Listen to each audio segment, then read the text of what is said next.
News కి స్వాగతం. ముందుగా ముఖ్యాంశాలు. పర్యావరణాన్ని కాపాడేందుకు ప్రతి ఒక్కరూ ఒక మొక్క నాటి దాని సంరక్షణ బాధ్యతను పూర్తిగా వారే తీసుకోవాలి. ఎఫ్ఆర్ఓ మధుసూదన్ రెడ్డి విజ్ఞప్తి. వన మహోత్సవ కార్యక్రమంలో భాగంగా మొక్కలను నాటి పర్యావరణాన్ని కాపాడాలని కోరిన ప్రభుత్వాధికారులు. గ్రామ సభలో తీర్మానం చేసిన సమస్యలను పరిష్కరించాలని కోరుతూ రాష్ట్ర ప్రభుత్వానికి నివేదిక పంపడం జరిగింది. ఎంపీడీఓ భానుప్రసాద్ ప్రకటన. ముఖ్యంగా మురుగునీరు నీటి కాలువల నిర్మాణానికి కృషి చేస్తామని ప్రకటన. పర్యావరణాన్ని కాపాడేందుకు ప్రతి ఒక్కరూ ఒక మొక్క నాటి దాని సంరక్షణ బాధ్యతను పూర్తిగా వారే తీసుకోవాలని ఎఫ్ఆర్ఓ మధుసూదన రెడ్డి కోరారు. నేడు మదనపల్లె వనంలోని నగర వనంలో వన మహోత్సవాన్ని నిర్వహించారు. ఈ కార్యక్రమంలో tahsildar Kajabi, municipal commissioner Pramila, MPDO Bhanuprasad, deputy DRO Mohan తదితరులు పాల్గొన్నారు. ఈ సందర్భంగా వారు మాట్లాడుతూ రాష్ట్ర ప్రభుత్వ ఆదేశాల మేరకు వన మహోత్సవ కార్యక్రమాన్ని నిర్వహించడం జరుగుతుందన్నారు. ఈ కార్యక్రమంలో tahsildar Kajabi, municipal commissioner Pramila, MPDO Bhanuprasad తదితరులు పాల్గొన్నారు. ఈ సందర్భంగా ఎఫ్ఆర్ఓ మాట్లాడుతూ పర్యావరణాన్ని పరిరక్షించుకోవడం కోసం ప్రతి ఒక్కరూ తమ ఇంటి వద్ద ఓ మొక్కను నాటి సంరక్షించాలన్నారు. అడవులను నాశనం చేయడం మూలంగా పర్యావరణ సమతుల్యం దెబ్బతిని మానవ మనుగడకు ముప్పు ఉందని ఆందోళన వ్యక్తం చేశారు.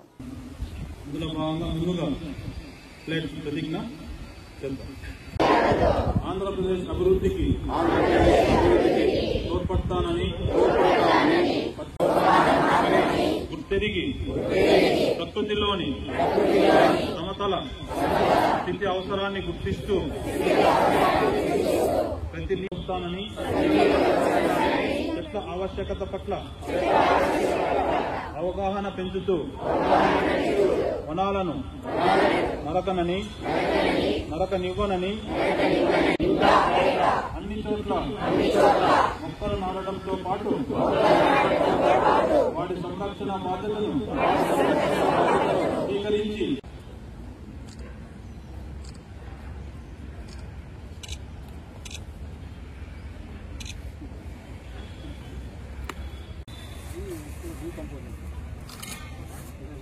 మేడం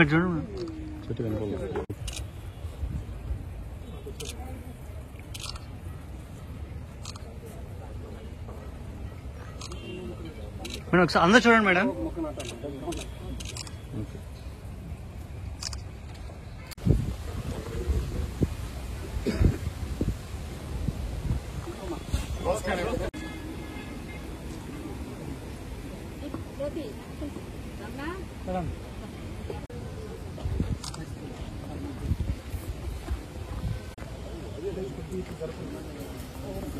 బాబు కొంచెం పక్కన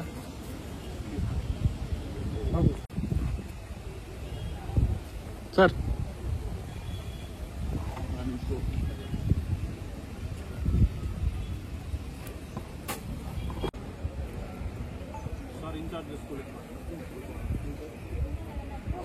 సార్ చూడండి సార్.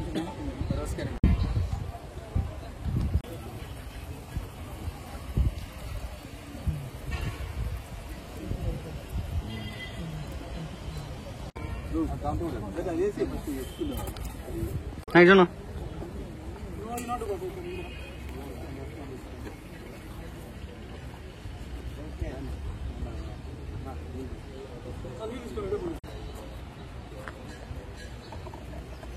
చూడన్నా.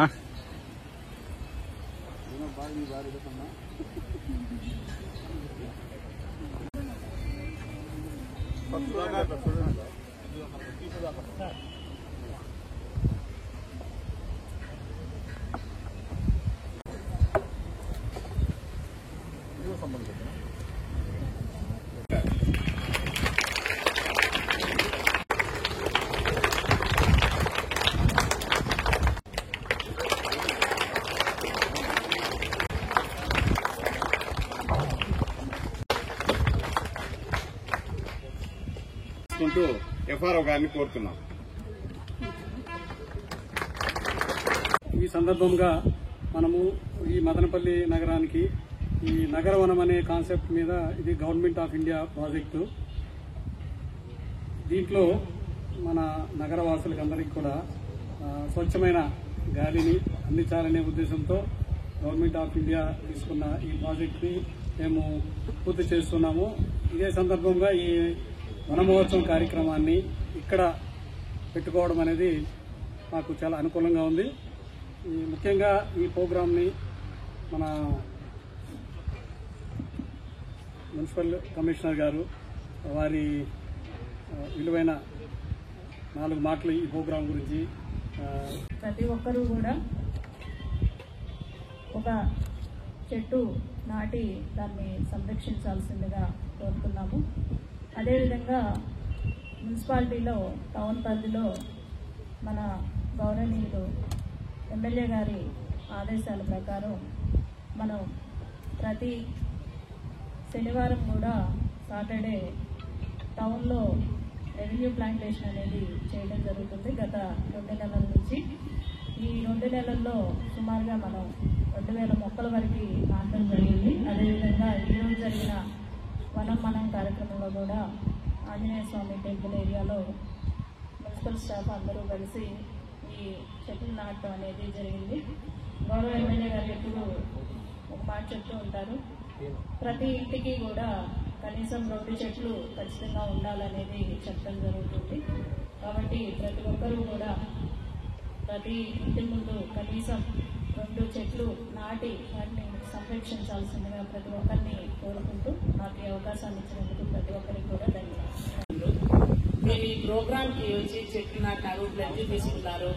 కానీ మీకు ఇక్కడ ఒక విషయం చెప్పాలనుకుంటున్నాను. ఏమంటే మీరు భావి భారత పౌరులు. మీరు పెద్ద అయిన తర్వాత సమాజం ఎట్లయితే అవుతుందో మనము ఇప్పుడు మీరు 8th class 9th class 10th class వాళ్ళు కూడా ఉన్నారని ఇక్కడ నాకు తెలుస్తా ఉంది. ఇప్పుడు ఒక చెట్టు పెంచితే మీకు ఒక 25 years అట్లా వచ్చేటప్పుడు కానీ దాని నుంచి బాగా మంచిగా ఒక ఎగ్జాంపుల్ మామిడి చెట్టు నాటినాము. ఇక్కడ మనము ఉసిరి చెట్టు నాటినాము, మామిడి చెట్టు ఈ రోజు నాటినాము. ఈ రోజు నాటిన తర్వాత వెంటనే దాని ఫ్రూట్ అనేది మనకు రాదు. అది పెరిగి పెద్దదయ్యి 6-7 years అయితే కానీ మరి దాని నుంచి మన ఫ్రూట్స్ అనేది తీసుకోలేదు, ఫ్రూట్స్ అనేది మనం తీసుకోలేదు. అంటే దాన్ని ఎంత శ్రద్ధగా పెంచి దాన్ని పైకి చేస్తేనే దాని నుంచి వచ్చే ఫ్రూట్ అనేది మనం తీసుకోగలుగుతాం. అదే విధంగా ఈ చెట్లని ఒక్కొక్కరు ఒక్కొక్క చెట్టు మీ ఇంటి దగ్గరైనా సరే, ఇప్పుడంతా అపార్ట్మెంట్ కల్చర్ అయిపోయింది కాబట్టి ఎక్కడ మనకి చెట్లు లేవు. ఏసీలు అయితే మనకి ఒక అపార్ట్మెంట్ లో 40 హౌసెస్ ఉన్నాయంటే ఒక్కొక్క బెడ్రూమ్ లో ఒక్కొక్క ఏసీ లెక్కనైతే మినిమం అంటే ఒక 80-100 ఉంటాయి. ఆ ఏసీ ఇప్పుడు పై నుంచి మనకి ఈ కార్బోహైడ్రేట్స్ అన్ని ఇదైపోయి ఆకాశంలో చిల్లులు పడడం వల్ల మనకి ఈ వాతావరణంలో సమతుల్యత దెబ్బతిని మనకి రోగాలు తర్వాత అన్ని వస్తా ఉన్నాయి. ఇవన్నీ కూడా చేయాలంటే మనకి ఫ్రెష్ ఎయిర్ కావాలా. ఆ ఎయిర్ చెట్లు పెంచడం వల్లనే దానంతా కూడా పూడుస్తుంది. ఇది మీకు 8th, 9th, 10th క్లాసులలో సిలబస్ లో లెసన్స్ లో కూడా ఉంటుంది. కానీ మనం ఊరికే చదివేస్తాము. 10 marks questions, 4 marks questions, 8 marks questions అనేది రాసేది కాదు. ఇంప్లిమెంటేషన్ చెయ్యాలా ఖచ్చితంగా. ప్రతి ఒక్కరూ ఒక 2 చెట్లన్నా మనం 4 చెట్లు పెడితే 4 కానీ 5 కానీ పెడితే కానీ లాస్ట్ గా అది బతికి బట్ట కట్టేసరికి 1-2 మిగులుతాయి అంతే. అట్లా ప్రతి ఒక్కరు చేస్తేనే మనము మీరు పెద్ద అయ్యేటప్పటికి ఇంకా చాలా అయిపోతుంది. ఎడారిలాగా అయిపోయిన తర్వాత మనకి గాలి కూడా ఉండదు. గాలి కూడా కొనుక్కోవాల్సిన పరిస్థితి వస్తుంది ఫ్యూచర్ లో. అలాంటిది లేకుండా మనం ఎప్పటి నుంచి ఏం చేయాలి? మీరు పిల్లల్ని పిలిచింది దానికోసమే, స్కూల్ పిల్లల్ని కూడా మీ చేతిలోనే ఏమున్నా చేయాలంటే మీరే చేయాలి. కాబట్టి ప్రతి ఒక్కరు కూడా మీరు బ్లడ్ తీసుకున్నట్టు మీ ఇంటి దగ్గర అయినా సరే ఏదో ఒక చిన్న చెట్టు, వేప చెట్టు అనే, మామిడి చెట్టు, ఇంకో ఏదో ఒక చెట్టు ఆ విధంగా చేస్తే అది బాగా పెట్టేసాం అయిపోయింది అనేది కాదు. ఇంట్లో పెద్దవాళ్ళు చేసుకుంటారనే కాదు, మీరు దాన్ని పర్యవేక్షణ చేసి పెరిగి పెద్ద ఎలాగో చూసుకుంటే మనకు బాగుంటుంది. చెట్టు కొట్టేయడము ఇప్పుడు ఇక్కడ చూస్తున్నాం మనము ఎంతెంత పెద్ద చెట్లు ఉన్నాయి. 20 ఏళ్ళు 30 ఏళ్ళు అయితే గానీ అంత పెద్ద అయ్యి ఉండవు. ఇంత పెద్దగా వచ్చేసి మనకి ఎంత చల్లగా ఉంది చూడండి. మనకి ఏసీలు వేస్తే కూడా ఇంత ఇదిగా ఉండదు. అదే దాన్ని కొట్టేయాలంటే అంత ఒక రంపం తెచ్చినామంటే ఇప్పుడు అంతా ఎలక్ట్రానిక్ 10 నిమిషాల్లో ఎంతలా చెట్లైనా కోసేస్తారు. అదే పెరగాలంటే 30-40 ఏళ్ళు అయితే గానీ పెరగదు. కాబట్టి ఈ ప్రోగ్రామ్ కి మీరు వచ్చి ఇక్కడ వచ్చిన పిల్లలందరికీ నా రిక్వెస్ట్ ఏంటంటే ప్రతి ఒక్కరు కూడా ఏదో ఒకటో 2 చెట్లు పెంచి తర్వాత మీరు చూడండి, మీరు ఆ చెట్టు మామిడి చెట్టు వేసేసి పెరిగి పెద్ద అయిన తర్వాత నేను ఎంత ఇదిగా పెంచినా చాలా హ్యాపీగా ఫీల్ అవుతుంది. కాబట్టి ప్రతి ఒక్కరు కూడా 2-3 చెట్లను పెంచుతారు కదా. వన మహోత్సవం అనేటువంటి కార్యక్రమం మనం నిర్వహిస్తున్నాము. మరి ఈ కార్యక్రమం గురించి కొన్ని విషయాలు మీ అందరితో కూడా ఉన్నటువంటి వేదిక మీద ఉన్నటువంటి పెద్దలందరూ కూడా పంచుకోవడం జరిగింది. మరి ముఖ్యంగా మనం గమనిస్తే ఈ భూ ప్రపంచం మీద కానివ్వండి, విశ్వంలో కానివ్వండి, మనకి ఏకైక మొక్కలు కానివ్వండి, మనిషి జీవనం చేసేటువంటి గ్రహం ఏది ఉంది అంటే అది భూగ్రహం ఒకటే. అది అందరికీ తెలుసు కదా ఆ విషయము. ఎక్కడైనా వేరే గ్రహంలో మనం మొక్కలు నాటగలమా, మనం నివాసం ఉండగలమా? లేదు కదా. మరి అత్యంత అనుకూలమైనటువంటి మరి భగవంతుడు ఇచ్చినటువంటి ఒక అద్భుతమైనటువంటి వరప్రసాదం ఏంటంటే భూగ్రహం అన్నమాట. మరి అలాంటి భూగ్రహాన్ని కాపాడుకోవాల్సినటువంటి బాధ్యత ఇప్పుడున్నటువంటి అందరి మీద ఉంది, మా మీద ఉంది, అలాగే రాబోయేటువంటి పౌరులు మీరే. ఎందుకంటే ఇక్కడ ఉన్నటువంటి చిన్నారులంతా కూడా రేపటి భవిష్యత్తుకు పౌరులు కాబట్టి మీ మీద కూడా ఉందన్నమాట. కాబట్టి మీకు మంచి భవిష్యత్తు ఇవ్వాలి అంటే మనము మీకు చదువు, ఆస్తి, సంపదే కాకుండా మంచి వాతావరణాన్ని కూడా అందించాలి. అప్పుడే మీ అందరికీ కూడా మంచి భవిష్యత్తు ఇచ్చిన వాళ్ళం అవుతాం అన్నమాట. కాబట్టి ఈ తరంలో ఉండే వాళ్ళందరూ కూడా రేపు రాబోయే తరానికి మంచి వాతావరణాన్ని, మంచి ఆరోగ్యాన్ని, అలాగే మంచి ఎన్విరాన్మెంట్ ని ఇవ్వాలి అంటే మనకు మొక్కలు అనేటువంటిది చాలా ప్రధానమైనటువంటిది. మొక్కలు నాటేటువంటిది కార్యక్రమము మరి ప్రతి ఒక్కరు ఇందాక సార్ చెప్పినట్లు ఓనప్ చేసుకోవాలి. ప్రతి ఒక్కరు కూడా పుట్టినరోజప్పుడు చాక్లెట్లు, కేకులు పంచడమే కాదు, ప్రతి ఇంట్లో కూడా ప్రతి ఒక్కరు కూడా నా బర్త్డేకి నేను ఈ మొక్క నాటాను అనేటువంటిది ఒక సింబాలిక్ గా మీరందరూ కూడా మన ఇంటి దగ్గర కానివ్వండి, స్కూల్ ఆవరణంలో కానివ్వండి, లేదా మీకున్నటువంటి పొలంలో కానివ్వండి ఒక మొక్కను నాటి పెంచి మనం ఓనప్ చేసుకోగలిగితే ఒక మొక్క నుంచి మనం ఎన్నో రకాలైనటువంటి అద్భుతమైనటువంటి ప్రయోజనాలు అనేవి పొందుతాం. మీ అందరికీ తెలుసు మరి మొక్క నుంచి ఏమొస్తుంది, మనకు ఆక్సిజన్ వస్తుందా? రైట్. ఒక మొక్క నుంచి మనకు ఆక్సిజన్ అనేటువంటి సప్లై అవుతుంది. అదే కాదు, మనం వదిలేటువంటి కార్బన్ డైఆక్సైడ్ ని పీల్చుకుంటుంది. కార్బన్ డైఆక్సైడ్ అనేటువంటిది ఒక రకంగా విషవాయువు, అలాగే వేడి కలిగించేటువంటి వాయువు అనమాట. ఆ వేడి కలిగించేటువంటి వాయువును మొక్కలు పీల్చుకొని కూల్ గా ఉండేటువంటి వాతావరణాన్ని మనకు మొక్కలు ప్రసాదిస్తున్నాయి అనమాట. కాబట్టి మొక్కలు చాలా విలువైనటువంటివి. మనుషులతో పాటుగా మనము రేపు నివసించాలి అంటే ఖచ్చితంగా మనకు మొక్కలు అనేటువంటివి ఉండాలి. రెండు ఉన్నప్పుడే మనం మానవాళి భూగ్రహం మీద నివసించడానికి అవకాశం అనేది ఉంటుంది.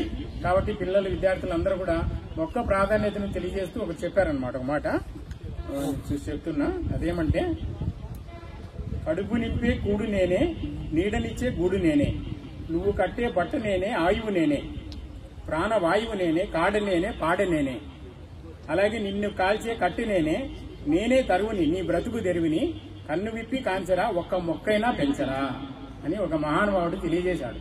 మరి దీంట్లో చూడండి ఒకసారి, అన్నం సెప్టెంబర్ 1వ తేదీన ఆదివారం కావడంతో శుక్రవారం రోజునే పింఛన్లు పంపిణీ చేయడం జరుగుతుందని మున్సిపల్ కమిషనర్ ప్రమీళ తెలిపారు. నేడు మదనపల్లెలో ఆమె ఎంసీటీవీతో మాట్లాడుతూ పింఛన్ లబ్దిదారులకు సకాలంలో పింఛన్లు అందించాలని రాష్ట్ర ప్రభుత్వం ఆదేశాలు జారీ చేయడంతో శనివారం రోజున లబ్దిదారులకు అందజేయడం జరుగుతుందని తెలిపారు. అందరికీ నమస్కారం. మనకి ఈ సెప్టెంబర్ నెల పెన్షన్స్ కి సంబంధించి మన రాష్ట్ర ప్రభుత్వం ఆదేశాలను అనుసరించి 1వ తేదీ ఆదివారం కావడం వలన ఒకరోజు ముందుగానే ఈ పెన్షన్స్ అనేవి డిస్బర్స్మెంట్ చేయడం జరుగుతుంది. 31/8/2024 అనగా రేపు ఈ పెన్షన్స్ అనేవి ప్రతి ఇంటికి, లబ్ధిదారుని ఇంటికే వచ్చి పెన్షన్ డిస్బర్స్మెంట్ అనేది చేయడం జరుగుతుంది. సచివాలయ సిబ్బంది ద్వారా ఈ పెన్షన్లు ఇవ్వటం జరుగుతుంది.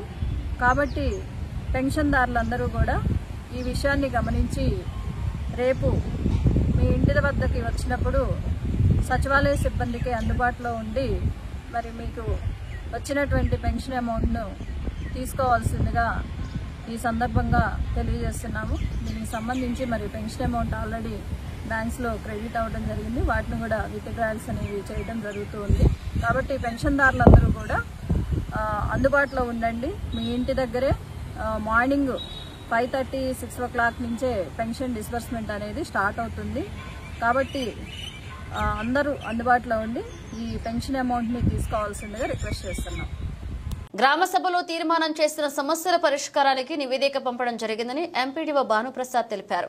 నేడు మదనపల్లె పట్టణంలోని ఎంపీడీఓ కార్యాలయంలో విలేకరుల సమావేశాన్ని నిర్వహించారు. ఈ సందర్భంగా ఆయన మాట్లాడుతూ రాష్ట్ర ప్రభుత్వ ఆదేశాల మేరకు నిర్వహించిన గ్రామ సభలో అత్యధిక శాతం మురుగునీరు కాలువ సమస్యలు అందాయన్నారు. వీటిని ఎన్ఆర్జీఎస్ నిధుల విడుదలైన వెంటనే నిర్మించి సమస్య పరిష్కారానికి కృషి చేస్తామని తెలిపారు. నమస్కారం. మరి మదనపల్లి మండలానికి సంబంధించి ఆంధ్రప్రదేశ్ ప్రభుత్వం వారు మరి ఎన్టీఆర్ భరోసా పెన్షన్ల స్కీమ్ కింద పెన్షన్స్ మనకు అందజేయడం జరుగుతోంది. మరి దీనికి సంబంధించి మదనపల్లి మండలంలో మనకు 25 గ్రామ పంచాయతీలు, 24 గ్రామ సచివాలయాలు ఉన్నాయి. 24 గ్రామ సచివాలయాలకు సంబంధించి సంబంధించి మనకు మదనపల్లి మండలానికి సంబంధించి 5,88,00,000 రూపాయల అమౌంట్ మనకు రిలీజ్ కావడం జరిగింది. మరి ఈ నెలలో ప్రధానమైనటువంటి మార్పు పెన్షన్లకు సంబంధించి గమనించాల్సింది అందరూ ప్రజలు కూడా. ముఖ్యంగా మనకు ఎవ్రీ మంత్ కూడా మనకు 31st అమౌంట్ అడ్జస్ట్ అయ్యేది, 1వ తారీఖు పెన్షన్ల పంపిణీ అనేది జరుగుతూ ఉండేది. కానీ ఈ నెలకు సంబంధించి అంటే సెప్టెంబర్ నెలకు సంబంధించి మనకు ఏదైతే అమౌంట్ ఉందో పెన్షన్ అమౌంట్ 5,88,00,000 రూపాయల అమౌంట్ 30వ తారీఖునే మనకు బ్యాంకులలో జమ కావడం జరుగుతుంది. మరి ఈ అమౌంట్ అంతా కూడా 31వ తారీఖునే మనకు అందరి పెన్షన్దారులకు కూడా అందజేయడం జరుగుతుంది. ఈ విషయాన్ని గ్రామ పంచాయతీ కార్యదర్శుల ద్వారా అన్ని గ్రామాలలో కూడా తెలియజేయడం జరిగింది. కాబట్టి మనకు మీడియా ముఖంగా కూడా నేను తెలియజేసేది ఏమంటే ఎక్కడున్నా కూడా పబ్లిక్ అందరూ కూడా 1వ తేదీని దయచేసి పొరపాటు పడకుండా ఈ నెల మనకు 31వ తారీఖు పెన్షన్ అనేటువంటిది ఇవ్వడం జరుగుతుంది. 1వ తారీఖు ఆదివారం కాబట్టి ఆ రోజు ప్రభుత్వ సెలవు దినం కాబట్టి ప్రభుత్వం తిరిగి 2వ తారీఖున మిగిలిపోయినటువంటి పెన్షన్దారులు ఎవరైతే ఉన్నారో అందుబాటులో లేనటువంటి పెన్షన్దారులు ఎవరైతే ఉన్నారో వారందరికీ కూడా తిరిగి మిగిలి 2వ తారీఖు పెన్షన్ అనేది ఇవ్వడం జరుగుతుంది. కాబట్టి 2వ తారీఖు అర్ధరాత్రి 12 గంటలకు వెబ్సైట్ క్లోజ్ అవుతుంది. కాబట్టి ఎక్కడున్నా కూడా పెన్షన్దారులందరూ కూడా దయచేసి మార్పును గమనించి పెన్షన్ అనేటువంటిది 31వ తారీఖు మరియు 2వ తారీఖు మీ గ్రామాలలో మీ ఇంటి వద్దనే కూడా తీసుకోవాలని చెప్పి కోరుతున్నాను. ఇది పెన్షన్కి సంబంధించి ప్రధానమైనటువంటి విషయం. అలాగే మరి ముఖ్యమైనటువంటి ఇంకొక విషయం ఏమంటే మరి గ్రామ సభలకు సంబంధించి మనకు 23 మరి ఆగస్టు అన్ని గ్రామ పంచాయతీల్లో మరి ఆంధ్రప్రదేశ్ ప్రభుత్వము అలాగే పంచాయతీరాజ్ డిపార్ట్మెంట్ వారి యొక్క ఆదేశాల మేరకు గౌరవ సీఎం గారు మరియు డిప్యూటీ సీఎం గారి యొక్క ఆదేశాల మేరకు మరి మదనపల్లి మండలంలో 25 గ్రామ పంచాయతీల్లో కూడా గ్రామ సభలు ఏర్పాటు చేయడం జరిగింది. ఈ గ్రామ సభలలో మనకు అన్ని కూడా ఒకే రోజు ఏర్పాటు చేయడం జరిగింది. మరి ఈ గ్రామ సభలో ప్రధానంగా చేసినటువంటి మార్పు ఏమంటే మనకు గ్రామ పంచాయతీల్లో రాబోయే ఆర్థిక సంవత్సరంలో చేసేటువంటి పనులు ఏవైతే ఉన్నాయో వాటిని అన్నింటినీ కూడా క్రోడీకరించి గ్రామ సభల ద్వారా గ్రామ సభ ఆమోదం తీసుకోమని చెప్పి ప్రభుత్వం నుంచి ఆదేశాలు ఇచ్చాయి. దానికి అనుగుణంగా మరి మదనపల్లి మండలంలో ఉన్నటువంటి 25 గ్రామ పంచాయతీల్లో 23వ తారీఖున గ్రామ సభను ఏర్పాటు చేయడం జరిగింది. గ్రామ సభను ఏర్పాటు చేస్తూ అన్ని గ్రామ పంచాయతీల్లో ప్రధానంగా సీసీ రోడ్స్ ఏవైతే ఉన్నాయో ఆ సీసీ రోడ్స్కి సంబంధించి అలాగే ఇంటర్నల్ డ్రైన్స్ మనకి ఏవైతే ఉన్నాయో ట్రైన్స్కి సంబంధించి అలాగే ఎన్ఆర్జీఎస్ సంబంధించినటువంటి ఉపాధి పనులు ఏవైతే ఉన్నాయో వాటికి అలాగే గౌరవ ఎమ్మెల్యే గారు తెలియజేసినటువంటి ఇరిగేషన్ వర్క్స్ ఏవైతే ఉన్నాయో చెరువుల పునరుద్ధరణకు సంబంధించి రిపేర్లు వాటికి సంబంధించినటువంటి వర్కులు ఇవన్నీ కూడా ఏ గ్రామ పంచాయతీలకు సంబంధించి వస్తాయో ఆ గ్రామ పంచాయతీల్లో పబ్లిక్ యొక్క అవసరాలను గుర్తించి పబ్లిక్ యొక్క ఆమోదం గ్రామ సభలో తీసుకుని మనం ఇవన్నింటినీ కూడా గ్రామ సభల్లో చర్చించి తీర్మానించడం జరిగింది. ప్రధానంగా మనకు గ్రామ సభలో గమనిస్తే మదనపల్లి మండలానికి సంబంధించి ప్రధానంగా మనకు గ్రామ పంచాయతీలు ఉన్నాయి. 25 గ్రామ పంచాయతీలకు సంబంధించి 3,698 మంది మనకు పబ్లిక్ అటెండ్ కావడం జరిగింది. ఈ పబ్లిక్ మనకు అన్ని రెజల్యూషన్స్ సంబంధించి 1,323 రెజల్యూషన్స్ అన్ని గ్రామ పంచాయతీ వారిగా మొత్తం మండలానికి సంబంధించి 1,323 రెజల్యూషన్స్ అనేటువంటి పాస్ చేయడం జరిగింది. ఇవి ప్రధానంగా మనకు సిమెంట్ రోడ్లు అలాగే కాలువలు అలాగే ఇరిగేషన్ వర్కులు అలాగే మనకు ఎన్ఆర్జీఎస్ నుంచి జరిగేటువంటి ఉపాధి పనులు ఏవైతే ఉన్నాయో వీటికి సంబంధించి మనం గ్రామ పంచాయతీల ద్వారా తీర్మానించడం జరిగింది. అలాగే మనకు మిగిలినటువంటి స్ట్రీట్ లైట్లు కానివ్వండి మిగిలినటువంటి ప్రజా అవసరాల రీత్యా ఏదైనా ఉన్నటువంటి వ్యక్తిగతంగా ఉన్నటువంటి స్కీమ్కి సంబంధించినవి కానివ్వండి అవన్నీ కూడా సపరేట్గా మనం ఎంటర్ చేసి ఆ స్కీమ్కి సంబంధించిన వివరాలు పంచాయతీ తీర్మానం ద్వారా గ్రామ సభ తీర్మానం ద్వారా ప్రభుత్వానికి పంపడం జరుగుతుంది. ఇవన్నీ గవర్నమెంట్కు 30వ తారీఖు లోపల పంపమని చెప్పి తెలియజేస్తున్నారు. కాబట్టి ఈ రోజు సాయంత్రం లోపల వీటికి సంబంధించిన వర్కులను అన్నింటినీ కూడా ఫైనలైజ్ చేసి మనం గ్రామ సభ తీర్మానాలను తీసుకొని వాటన్నింటినీ కూడా ప్రభుత్వానికి అంటే జిల్లా కలెక్టర్ గారికి మరియు మా ప్రాజెక్ట్ డైరెక్టర్ డ్వామా వారికి పంపడం జరుగుతుంది. ఇవన్నీ వీరి దగ్గర నుంచి కలెక్టర్ గారి దగ్గర నుంచి గవర్నమెంట్కి పంపి అనుమతులు అనేటువంటివి తీసుకోవడం జరుగుతుంది. అనుమతి వచ్చిన వెంటనే వర్కులకు సంబంధించి ప్రభుత్వం నుంచి మనం పంపినటువంటి వర్క్లలో వేటికైతే అనుమతి వస్తుందో వాటన్నిటికీ కూడా మనం అనుమతి శాంక్షన్ చేస్తూ గ్రామ పంచాయతీల ద్వారా తిరిగి ఈ పనులు అనేటువంటివి చేపట్టడం జరుగుతుంది. త్వరలోనే అన్ని గ్రామ పంచాయతీలు కూడా ఈ సీసీ రోడ్స్ ట్రైన్స్ ఆ తర్వాత ఇరిగేషన్ వర్క్స్ ఏవైతే ఉన్నాయో అవన్నీ కూడా చేపట్టి మరి మండలంలో ఈ కార్యక్రమాలు పెండింగ్ ఉన్నటువంటి పనులన్నింటినీ కూడా ఈ గవర్నమెంట్లో పూర్తి చేయడం జరుగుతుంది. రాబోయే 1-2 సంవత్సరాలు ఇవన్నీ కార్యక్రమాలు కూడా పూర్తి చేసి మరి ప్రజల వద్దకు వెళ్ళడం జరుగుతుందని చెప్పి తెలియజేస్తున్నాను. Thank you. ధన్యవాదాలు. మదనపల్లి పట్టణంలోని మడికయ్యాల శివాలయం నందు శని త్రయోదశి సందర్భంగా శనివారం ఉదయం 6 గంటలకు శనీశ్వర స్వామికి తైలాభిషేకం నిర్వహించడం జరుగుతుందని ఆలయ ప్రధాన అర్చకులు విశ్వేశ్వర శాస్త్రి తెలిపారు. నేడు ఆయన విలేకరులతో మాట్లాడారు. శనివారం సాయంత్రం శని మహా ప్రదోషం సందర్భంగా బుధవారం బాహ్య నందీశ్వరునికి ఏకకాలంలో తైలాభిషేకం రుద్రాభిషేకం జరుగుతుందని తెలిపారు. కావున భక్తులు పెద్ద ఎత్తున పూజా కార్యక్రమాల్లో పాల్గొని స్వామివారి కృపకు పాత్రలు కావాలని కోరారు.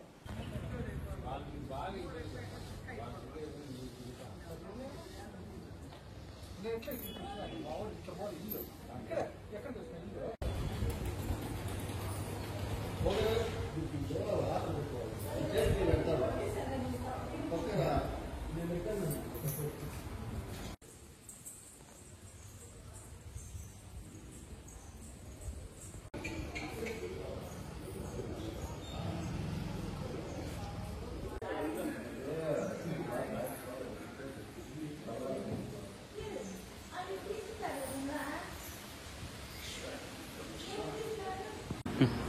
నమ శివాయ.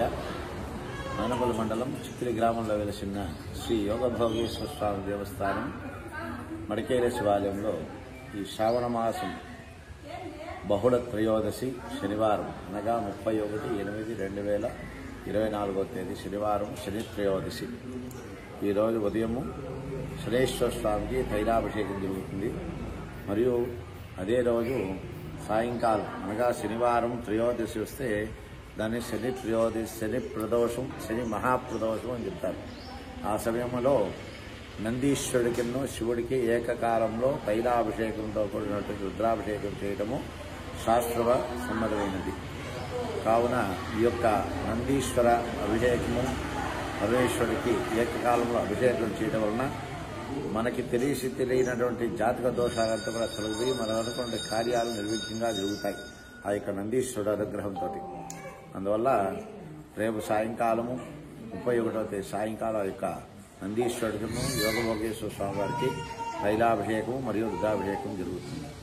మరియు శ్రావణ బహుళ చతుర్దశి అనగా 1/9/2024 ఆదివారము మాస శివరాత్రి సందర్భంగా సాయంకాలము స్వామివారికి రుద్రాభిషేకం జరుగుతుంది. మరియు 2/9/2024 సోమవారం యొక్క శ్రావణ బహుళ అమావాస్య రోజున సోమవతి అమావాస్య అని చెప్తారన్నమాట. ఈ యొక్క సోమవతి అమావాస్య అనేది ఏమిటంటే ఈ యొక్క రావి చెట్టుకి వేప చెట్టుకి ఆ యొక్క రోజు 108 ప్రదక్షిణాలు చేయాలి వేపజామునే. తర్వాత ఆ యొక్క రావి చెట్టు వేప చెట్టుకి ఆ రోజు వివాహం చేస్తాం. ఆ యొక్క వివాహం చేయడం వల్ల ఏమంటే మన పిల్లలకి ఏదైనా జాతక దోషాలు ఉంటే వివాహం కాకుండా ఉండేవాళ్ళు ఎవరైనా ఉంటే ఆ యొక్క వివాహంలో పాల్గొంటే ఆ యొక్క అశ్వత్థ వివాహం యొక్క పరిపూర్ణంతో శీఘ్రంగా వివాహం జరగడం ఇటువంటివి కూడా జరుగుతాయన్నమాట. అందువల్ల ఈ యొక్క కార్యక్రమాల్లో భక్తులందరూ కూడా పాల్గొని స్వామివారిని దర్శించి తరించి తీర్థప్రసాదాలు స్వీకరించవలసిందిగా కోరుచున్నాము. శుభమస్తు. రామసముద్రం మండల విద్యాశాఖ అధికారి మరియు గుండ్లపల్లె హెడ్ మాస్టర్ మీద చర్యలు తీసుకోవాలని కోరుతూ విద్యాశాఖ మంత్రి నారా లోకేష్ కు ఆంధ్రప్రదేశ్ స్టూడెంట్స్ జేఏసీ ఫిర్యాదు. అక్కడ జరిగిన సంఘటన మీద బహిరంగ చర్చకు సిద్దమని చెప్పారు. గత 6 సంవత్సరాల నుండి గుండ్లపల్లె ఎంపీయూపీ పాఠశాలలో హెడ్ మాస్టర్ మనోహర్ రాజు భార్య భాగ్యలక్ష్మి గత 6 సంవత్సరాల నుండి ఇదే మండలంలో ఉపాధ్యాయురాలుగా పనిచేస్తున్నారు. అయినా ఏ పాఠశాలలో పనిచేసినా ఆమె విద్యార్థులకు పాఠాల బోధన చేయకుండా జీతాలు తీసుకుంటూ గత ప్రభుత్వంలో మాదిరిగానే విద్యార్థులకు అన్యాయం చేస్తున్నారని ఆరోపించారు. ఈమెపై రాష్ట్ర ప్రభుత్వం అధికారులు స్పందించి వెంటనే చర్యలు తీసుకోవాలని, లేని పక్షంలో ఆందోళన ఉధృతం చేస్తామని హెచ్చరించారు.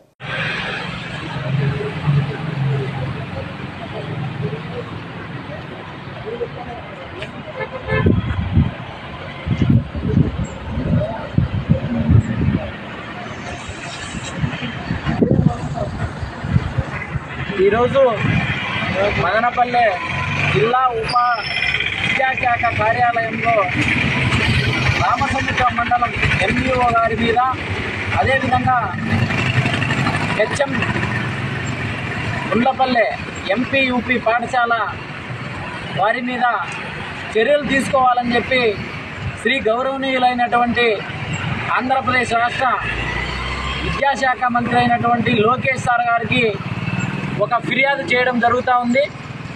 మేము ప్రధానంగా ఏంటంటే ముఖ్యంగా ఆంధ్రప్రదేశ్లో ప్రభుత్వ పాఠశాలల మీద తమరు చేస్తున్నటువంటి వాటిని ఆంధ్రప్రదేశ్ స్టూడెంట్ జేఏసీగా మేము అభినందిస్తూ ఉన్నాం. అందులో భాగంగానే మేము ఆంధ్రప్రదేశ్ స్టూడెంట్ జేఏసీ అన్నమయ్య జిల్లా కమిటీ తరఫున రామసముద్రం మండలం గుండ్లపల్లెకి సంబంధించి ఎంపీయూపీ పాఠశాలలో విద్యార్థులతో ఒక 5 5 నిమిషాలు సమయం కేటాయించి వారి బాగోగులు విద్యకు సంబంధించినటువంటి విషయాలను 4 విషయాలు తెలుసుకొని పై సంబంధించినటువంటి అధికారులకు ఫిర్యాదు చేద్దామని చెప్పి ఆంధ్రప్రదేశ్ స్టూడెంట్ జేఏసీగా మేము పాఠశాలకు వెళితే అక్కడ ఉన్నటువంటి హెచ్ఎం మనోహర్ రాజు గారు మా పైన అసభ్యకరమైన పదజాలంతో దూషిస్తూ మీరెవరు ప్రభుత్వ పాఠశాలకు రావడానికి మేము గత 6 సంవత్సరాల నుంచి కూడా మా భార్య ఇక్కడే వర్క్ చేస్తూ ఉన్నారు, ఈ మండలంలోనే పనిచేస్తూ ఉన్నారు, ఆమెకు 6 సంవత్సరాల పైగా కూడా ఇదే స్థితి కొనసాగుతూ ఉంది అని చెప్పి మాతో వాగ్వాదం చేయడం జరిగింది.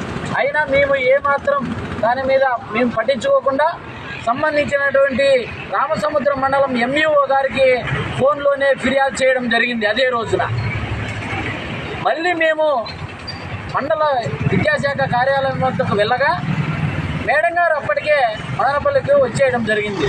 మరుసటి రోజు అనగా నిన్న 29వ తేదీ 8వ నెల 2024 నిన్న 11 గంటల సమయంలో మేడం గుండ్లపల్లి యూపీ పాఠశాలలో దాని మీద ఎంక్వైరీ చేయండి, ఎంక్వైరీ చేసి విద్యార్థులకు న్యాయం చేయండి అని చెప్పి మేము ఫోన్లో సంప్రదిస్తే వెంటనే ఎంఈఓ గారు హెచ్ఎం గారు చేస్తున్నటువంటి అక్రమాలు అవినీతి ఎక్కడ బయటపడుతుందో అన్న ఉద్దేశంతో ఈరోజు మా మీద నిరాధారమైనటువంటి ఆరోపణలు చేస్తూ ఎంఈఓ గారికి మరియు రామసముద్ర మండలం ఎస్ఐ గారికి ఒక ఫిర్యాదు చేయడం జరిగింది.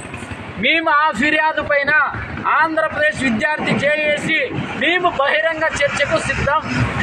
ఎందుకనగా మేము ఎలాంటి పొరపాటు చేయలేదు. అందులో భాగంగానే దారిలో ఉన్నటువంటి 4 పాఠశాలను కూడా మేము చూసాము. అక్కడ విద్యార్థులతో టీచర్లతో కూడా మేము మాట్లాడాము. అక్కడ ఉన్నటువంటి సమస్యల మీద ఎంఈఓ గారికి మేము నివేదిస్తే మీరు మమ్మల్ని భయభ్రాంతులకు గురి చేయడానికి, మమ్మల్ని బ్లాక్మెయిల్ చేయడానికి మీరు చేసినటువంటి కుట్రల మీద, ఈ సంఘటన మీద మేము బహిరంగ చర్చకు మేము సిద్ధంగా ఉన్నాం. మీరు ఎక్కడైనా చెప్పండి, మేము ఆధారాలతో సహా మేము బయట వస్తాం.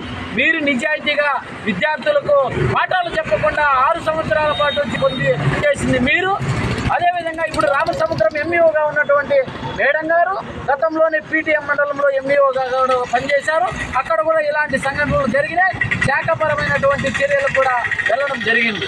కాబట్టి ఇట్లాంటి సంఘటనలు రామసముద్రం మండలంలో కొంతమంది పాఠాలే చెప్పకుండా కేవలం అటెండెన్స్లు వేసేసి విద్యార్థులు అయినటువంటి ప్రభుత్వం మదనపల్లె సర్వజన బోధన ఆసుపత్రి యొక్క రక్తనిధి కేంద్రం మరియు హెల్పింగ్ మైండ్ సంయుక్త ఆధ్వర్యంలో జోష్ ఆలుకాస్ 60వ వార్షికోత్సవం భాగంగా రక్తదాన శిబిరాన్ని నిర్వహించారు. రక్తదాన శిబిరంలో 32 మంది స్వచ్ఛందంగా రక్తదానం చేశారు. ఈ సందర్భంగా హెల్పింగ్ మైండ్స్ వ్యవస్థాపకులు అబూబక్కర్ సిద్దిక్ 18 ఏళ్ల నిండిన ప్రతి ఒక్కరూ రక్తదానానికి ముందుకు వచ్చి ప్రాణదాతలుగా నిలవాలని, ప్రతి ఒక్కరూ రక్తదాతలు అయ్యేలాగా తమ సంస్థ కృషి చేస్తున్నట్లుగా వెల్లడించారు. జాస్ ఆలుకాస్ పిఆర్ఓ రంజిత్ కుమార్ మాట్లాడుతూ వ్యాపార రంగంతో పాటు ప్రతి ఏటా పలు సేవా కార్యక్రమాలు నిర్వహిస్తూ నేడు రక్తదానం శిబిరం నిర్వహించినట్లుగా పేర్కొన్నారు.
అందరికీ నమస్కారం అండి.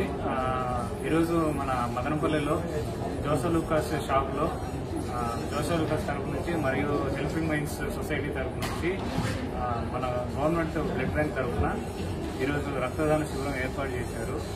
అండ్ 20వ సంవత్సరం 60వ వార్షికోత్సవం సందర్భంగా ఈ బ్లడ్ డొనేషన్ క్యాంప్ అనేది నిర్వహిస్తున్నారు.